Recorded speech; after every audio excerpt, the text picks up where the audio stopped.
अस्सलामुअलैकुम। तो आज हम पढ़ेंगे एंट्रोपी। एंट्रोपी के पढ़ने के बाद आप बोलोगे क्या वाकई ऐसा भी हो सकता है? देखो, इस दुनिया में और इस कायनात में बहुत सारे ऐसे राज छुपे हुए हैं जो कि हमें नहीं पता, लेकिन जैसे जैसे हम साइंस में आगे बढ़ रहे हैं हमें बहुत सारे राजों का पता चल रहा है। तो इसी में से एक चीज़ है हमारे पास एंट्रोपी। इसको पढ़ने के बाद आप भी हैरान हो जाओगे क्या वाकई ऐसा भी हो सकता है। एक और टॉपिक पढ़ेंगे, increase in entropy means digression of energy. सही है, तो छोटी सी डेरिवेशन है वो भी मैं आपको कराऊंगा। पहले एंट्रोपी समझते हैं। एंट्रोपी बड़ा ही एक्साइटमेंट वाला टॉपिक है। अब देखो होता क्या है, जब कोई नेचुरल प्रोसेस होता है, किसी सिस्टम से हीट निकलती है और दूसरे सिस्टम में जाती है, तो जिस सिस्टम में हीट जाती है ना उसकी एंट्रोपी बढ़ जाती है। चलो बात समझ आ गई, लेकिन कॉन्सेप्ट का फील नहीं आया। कॉन्सेप्ट का फील लेते हैं। आपके पास एक सिस्टम था, आपके पास एक बॉक्स था, आपके पास दूसरा एक बॉक्स था। इस वाले बॉक्स से हीट इसमें आई, इसमें क्या आई? हीट आई।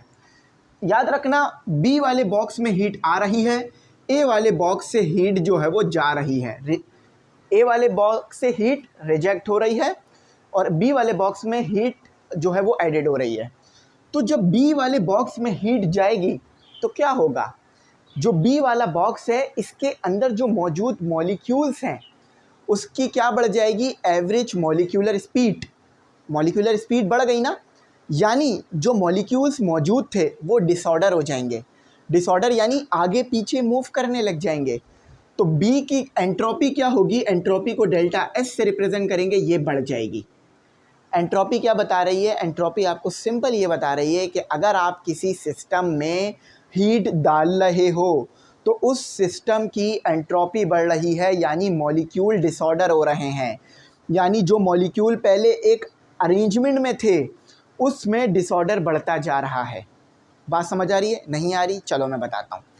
तसव्वुर करो, क्योंकि देखो अगर मैंने एंट्रोपी का बेसिक कॉन्सेप्ट समझा दिया ना, फिर आगे जितना भी मुश्किल वाला कॉन्सेप्ट हो मैं आपको मिनटों में समझा सकता हूँ। तसव्वुर करो, इस बॉक्स के अंदर 10 लोग मौजूद हैं और बॉक्स का टेम्परेचर कम है। बॉक्स का टेम्परेचर है आपके पास 30 सेल्सियस। तो सारे के सारे जो 10 लोग हैं वो एक साथ बैठे हुए हैं, ठीक है, आराम से बैठे हुए हैं, क्योंकि 30 सेल्सियस का टेम्परेचर एक नॉर्मल टेम्परेचर है हमारा, समझ लो, ठीक है, नॉर्मल टेम्परेचर है। अब मैंने क्या किया, मैंने इस बॉक्स को हीट देना शुरू कर दिया। क्या कर दिया? हीट देना शुरू कर दिया। तो क्या अब वो 10 लोग बैठे रहेंगे? नहीं, पहले वो पसीना पोंछना शुरू करेंगे, उसके बाद इधर उधर मोशन शुरू कर देंगे अगर दरवाज़ा बंद है।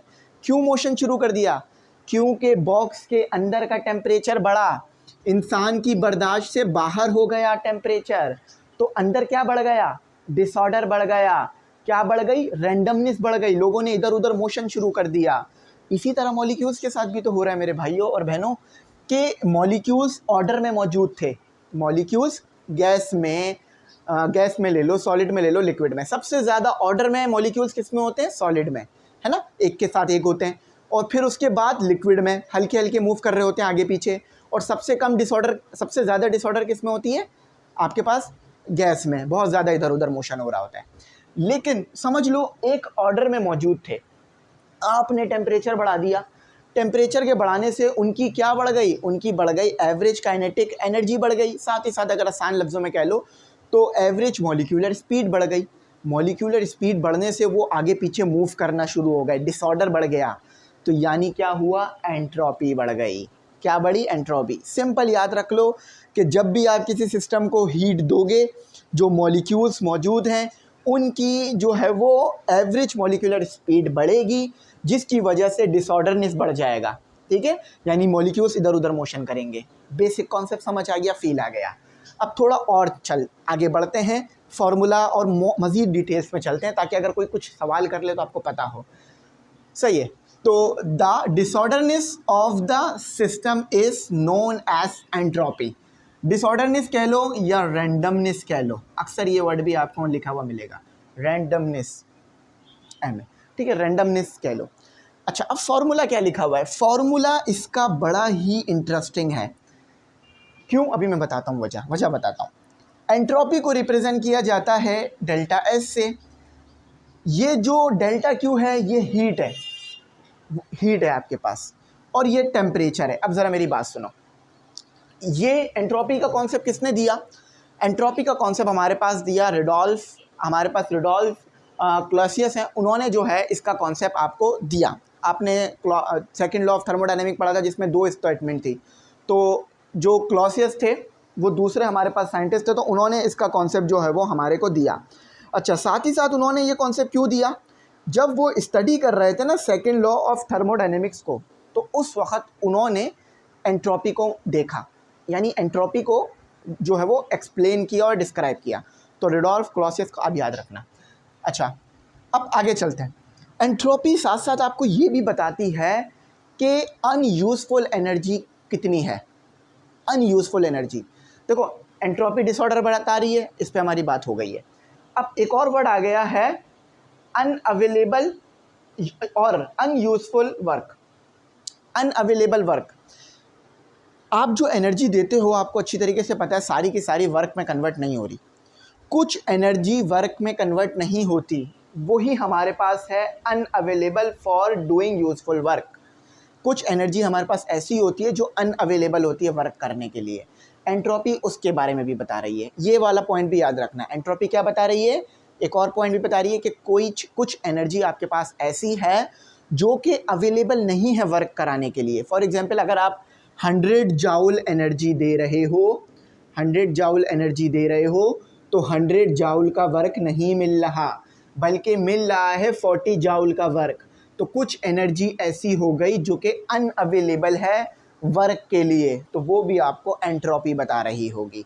सही है, अब आ जाओ ज़रा फॉर्मूले को देख लेते हैं। यूनिट याद रखना जूल पर केल्विन होता है। सही है, अब इसका ज़रा हम अपना यूनिट देख लेते हैं, मतलब इसका हम अपना फॉर्मूला देख लेते हैं। देखो भाई, आपके पास टेम्परेचर डिक्रीज़ करा, तो टेम्परेचर डिक्रीज़ कर गया तो एंट्रोपी क्या होनी चाहिए? बढ़ जानी चाहिए। मगर कुछ केस में आप ऐसा देखोगे कि टेम्परेचर तो कम होगा मगर एंट्रोपी बढ़ रही होगी। कैसे? ज़रा यहाँ पर आओ, इधर ही से समझ लो। ये वाला आपके पास क्या है? बॉडी ए, इसका टेम्परेचर कितना? 50 सेल्सियस ले लेते हैं। इसका टेम्परेचर कितना? 30 सेल्सियस है हमारा। एंट्रोपी ज़्यादा किसकी होनी चाहिए? आप बोलोगे सर एंट्रोपी ज़्यादा होनी चाहिए इसकी, है ना, क्योंकि इसका टेम्परेचर ज़्यादा है। टेम्परेचर ज़्यादा होगा तो मॉलिक्यूल्स की जो स्पीड है वो भी ज़्यादा होगी। लेकिन मेरे भाइयों, एंट्रोपी इसकी ज़्यादा आएगी। क्यों? क्योंकि देखो इधर से तो हीट जा रही है, जब अगर हीट जा रही है तो टेम्परेचर कम होगा, है ना। इधर हीट आ रही है तो टेम्परेचर बढ़ेगा, तो यहाँ पर क्या बढ़ जाएगा? यहाँ पर आपके पास एंट्रोपी बढ़ जाएगी। तो देखो इन्वर्स रिलेशन होने के बावजूद भी टेम्परेचर भी बढ़ रहा है, एंट्रोपी भी बढ़ रही है। समझ में आई बात? हमेशा क्या पढ़ते आए हो? अगर इन्वर्स रिलेशन है तो डिनोमिनेटर कम हो रहा होगा और ऊपर वाली चीज़ बढ़ रही होगी। यहाँ उल्टा कॉन्सेप्ट लग गया कि यहाँ पर जो है वो टेम्परेचर भी बढ़ रहा है, एंट्रोपी भी बढ़ रही है। और ये बात बिल्कुल ठीक है। एंट्रोपी आपको मॉलिक्यूलर डिसऑर्डर का बता रही है, ठीक है। यानी अगर आपके पास टेम्परेचर बढ़ रहा है, फॉर एग्जांपल गर्मी शुरू हो जाए, यहाँ पर मेरे को पसीना आना शुरू होगा, मैं बार बार पसीना साफ़ करूँगा। एक वक्त ऐसा आएगा कि मैं पढ़ाना छोड़ दूँगा और मैं कमरे से बाहर निकलूँगा कि भाई अब गर्मी बहुत हो गई है ना। तो यहाँ भी बिल्कुल ऐसा हो रहा है, टेम्परेचर बढ़ता जा रहा है, एंट्रोपी भी बढ़ती जा रही है। तो इसकी एंट्रोपी क्या हो रही है? कम हो रही है, क्योंकि इसका टेम्परेचर कम हो रहा है। हीट जिसमें जा रही है उसकी एंट्रोपी बढ़ती जा रही है। अब ये बात समझ में आ गई है, तो अब आगे जो मैं चीज़ समझाऊंगा वो समझ में आ जाएगी। अच्छा, फर्स्ट लॉ ऑफ थर्मोडायनेमिक पे आप पढ़ाया था, delta W is equal to P delta V, ये पढ़ा था ना फर्स्ट लॉ ऑफ थर्मोडायनेमिक की मदद से हमने जो है वो आइसोबैरिक प्रोसेस में इसको ड्राइव किया था, आपको याद होगा। सही है, तो अब इसकी इसी की मदद से ना छोटी छोटी सी एक चीज़ मेरे को आपको दिखानी है, वो समझानी है, वो भी समझ लो। उसके बाद फिर हम थोड़ा सा ना आगे की तरफ तेज़ चलेंगे। तो वर्क कैसे हो रहा है? आप हीट दे रहे हो तो ही तो वर्क हो रहा है ना। सही। अब देखो ये जो डेल्टा वी है, डेल्टा वी किसके बराबर होता है आपको पता है? V2 minus V1, V2 minus V1। तो जब एंट्रोपी बढ़ेगी तो क्या होगा? एंट्रोपी बढ़ने से मॉलिक्यूल इधर उधर मोशन करेंगे, डिसऑर्डर बढ़ेगा, तो आपके पास एक और इफेक्ट भी होगा कि वॉल्यूम भी बढ़ रहा होगा। इसी की मदद से हमने आगे एंट्रोपी का फॉर्मूला निकाला है। सही है, याद रखना। अच्छा, अब आ जाओ increase in entropy. Increase in entropy इसी चीज़ को मैं आपको एग्जाम्पल बना के दोबारा समझाऊंगा। सही है। अब इसको अगर आपने समझ लिया ना, यकीन मानो आप बोलोगे सर मज़ा आ गया, मज़ा आ गया। ठीक है, चलो तो कॉन्सेप्ट आना चाहिए, मज़ा आना चाहिए। इसको समझो ज़रा, इसको समझो। आपके पास टेम्परेचर है T1 जो कि हॉट बॉडी है, बॉडी हॉट है। यहाँ पर है आपके पास बॉडी कोल्ड T0। हीट कहाँ से कहाँ फ्लो करेगी? जहाँ टेम्परेचर ज़्यादा है वहाँ से हीट फ्लो करेगी लो टेम्परेचर में। ठीक है, तो ये आपकी एंट्रोपी, ये आपकी जो है वो हीट की डायरेक्शन आ गई। अब मुझे बताओ टेम्परेचर किसका ज़्यादा है? T1 का। चलो आपकी बात मानी, T1 का टेम्परेचर ज़्यादा हो गया। टेम्परेचर कम किसका है? T0 का। अब मुझे बता दो ज़रा एंट्रोपी ज़्यादा किसकी होगी? सही है, अगर नहीं समझ में आ रहा कोई मसला नहीं, अभी समझ में आ जाएगा आगे। अच्छा, ये चीज़ आपने लिख ली। अब मुझे बताओ एफिशिएंसी का फॉर्मूला आपने क्या पढ़ा था? एफिशिएंसी का फॉर्मूला आपने पढ़ा था eta is equal to W upon work, sorry W upon Q, heat. ठीक है, आउटपुट आपका वर्क होता है, इनपुट आप हीट दे रहे होते हो। लेकिन एक और फॉर्मूला भी याद करो, मैंने आप लोगों को पढ़ाया था। क्या पढ़ाया था? 1 माइनस T2 अपॉन T1, ये पढ़ाया था, है ना? ये पढ़ाया था, याद होगा। T2 क्या था? कोल्ड बॉडी का टेम्परेचर। यहाँ पे कोल्ड बॉडी कौन सी है? ठंडी बॉडी कौन सी है? T0 ठंडी है। और गर्म कौन सी है? T1 गर्म है। ये बात क्लियर हो गई। अच्छा, अब फॉर्मूला क्या बन जाएगा आपके पास? आपके पास फॉर्मूला बन जाएगा W इज इक्वल टू, देखो इस Q को उधर ले जाओ, तो Q1 माइनस T0 और T1।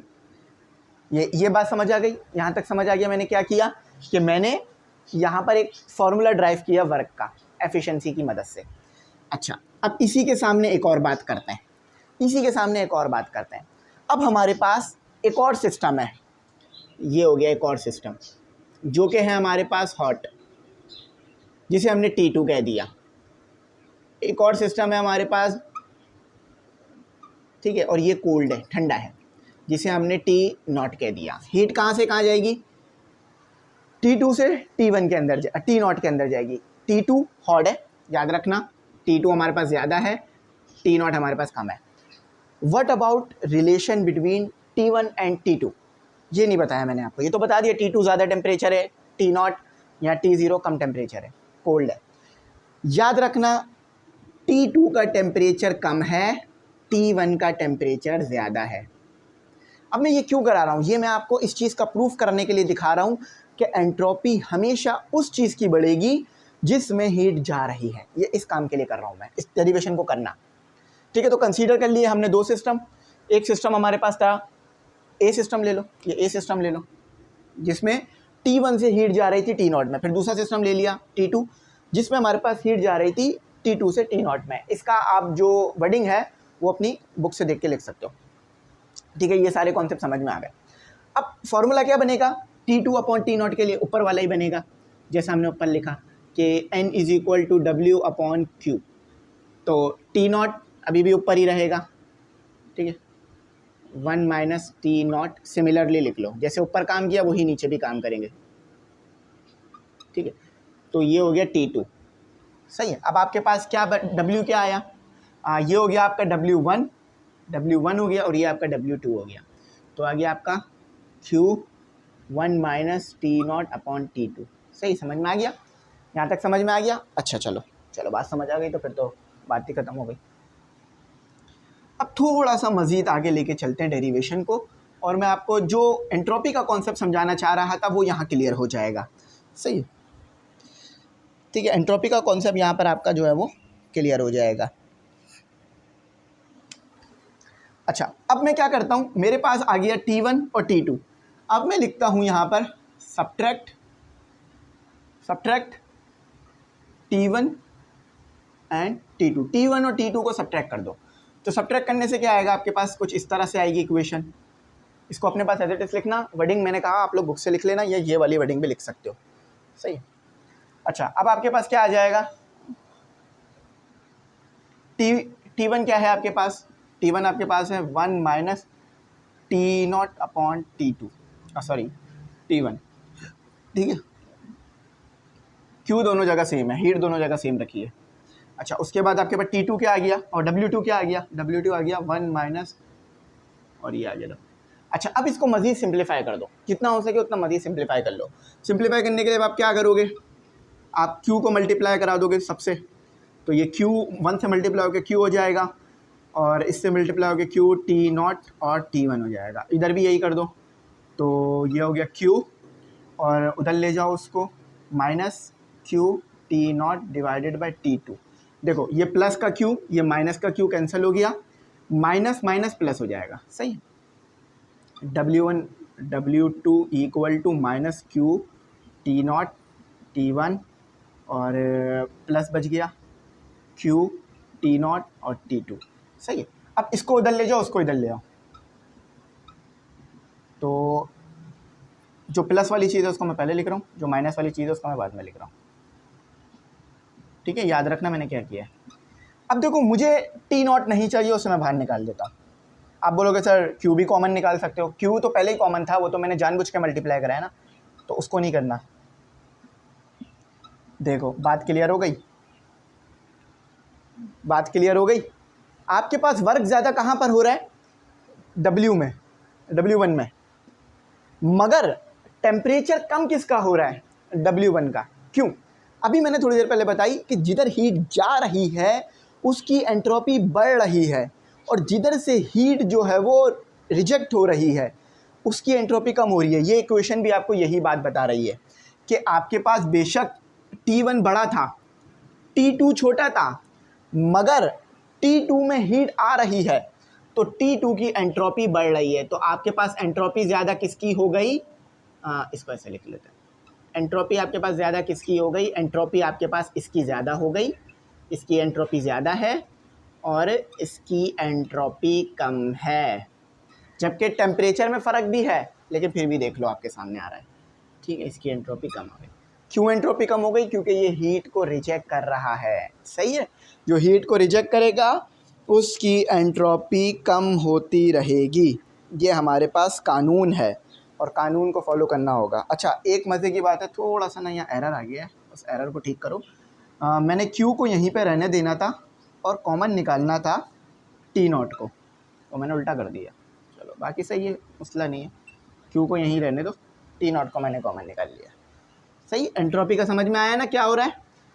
जब भी चाहे टेम्परेचर ज़्यादा, आप लोग ये चीज़ बार बार मुझे इसलिए बोलना पड़ रहा है क्योंकि आप लोग ना ये उसूल बना के बैठे हुए हो कि जिसका टेम्परेचर ज़्यादा होगा ना उसी के अंदर मॉलिक्यूल ज़्यादा तेज़ मोशन कर रहे होंगे। आपकी बात ठीक है, मगर यहाँ हम ये बात कर रहे हैं कि डिसऑर्डर किसका ज़्यादा ख़राब हो रहा है, तो जिसमें हीट जा रही है उसका डिसऑर्डर ज़्यादा ख़राब हो रहा है, सही बात समझ आ गई ना। अब इसको समझ लेना, इसको लिख लेना, ये बड़ा इंपॉर्टेंट है। और वर्डिंग में आपको बार बार कह रहा था, वर्डिंग ये लिख लेना कि सपोज अ क्वांटिटी, लिख लो मेरे साथ, वर्डिंग क्या लिखनी है इस डेरिवेशन को शुरू करने से पहले। Suppose a quantity of heat Q in a reservoir at temperature T1, let the temperature of the coldest available reservoir B, यानी जो कोल्ड बॉडी का रिजर्वायर है वो T0 है और जो हॉट बॉडी का रिजर्वायर है वो T1 है। A Carnot engine working between, Carnot engine किसके दरमियान काम करेगा, इन दोनों टेम्परेचर पे काम करेगा और हीट किससे, T1 से T0 में जाएगी। And can absorb heat at temperature T1 and do useful work, और कुछ आपके पास वर्क होगा, वो वर्क हमने यहाँ पे बता दिया, ठीक है, यहाँ पे बता दिया इसके ज़रिए से। चलो ये समझ में आ गया। अब थोड़ी सी बातें करते हैं यूनिवर्स के बारे में। देखो याद रखना, यूनिवर्स की जो एंट्रोपी है ना वो बढ़ती जा रही है। अब आप बोलोगे सर ये कैसी बात कर दी आपने, बिल्कुल सही बात कर रहा हूँ मैं।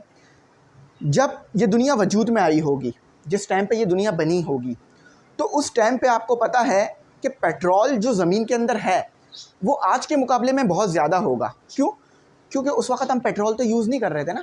यानी आज से अगर 400 साल पहले देखें, 500 साल पहले देखें, तो जो ज़मीन में पेट्रोल होता है, जो ज़मीन में क्रूड ऑयल होता है, पेट्रोल नहीं होता ज़मीन में, क्रूड ऑयल होता है, उसको निकाल कर फिर आप रिफ़ाइनरी में ले जाकर पेट्रोल बनाते हो, तो इसको करेक्ट रखना।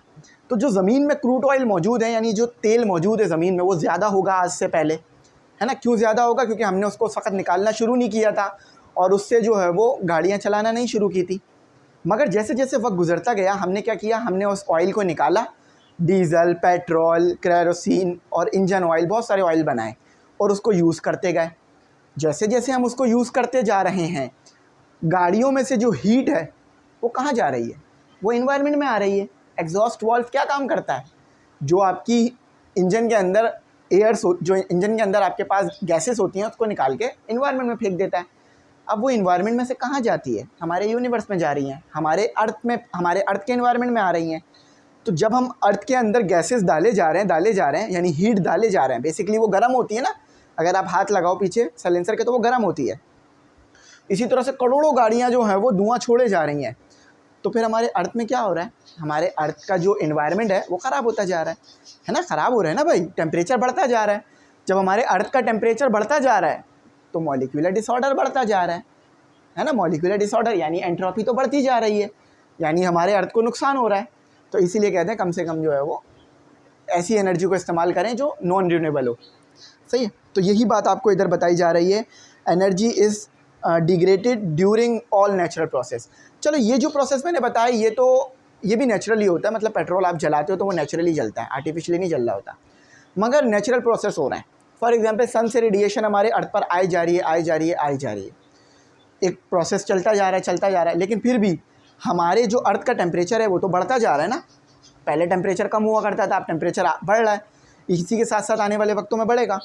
तो जो पूरी दुनिया में हमारे पास मॉलिक्यूलर डिसऑर्डर हो रहा है, यानी जो हीट रिलीज़ हो रही है वो बढ़ता जा रही है। सही है, याद रखना यही बात लिखी हुई है। It is believe that the temperature of the universe is increasing.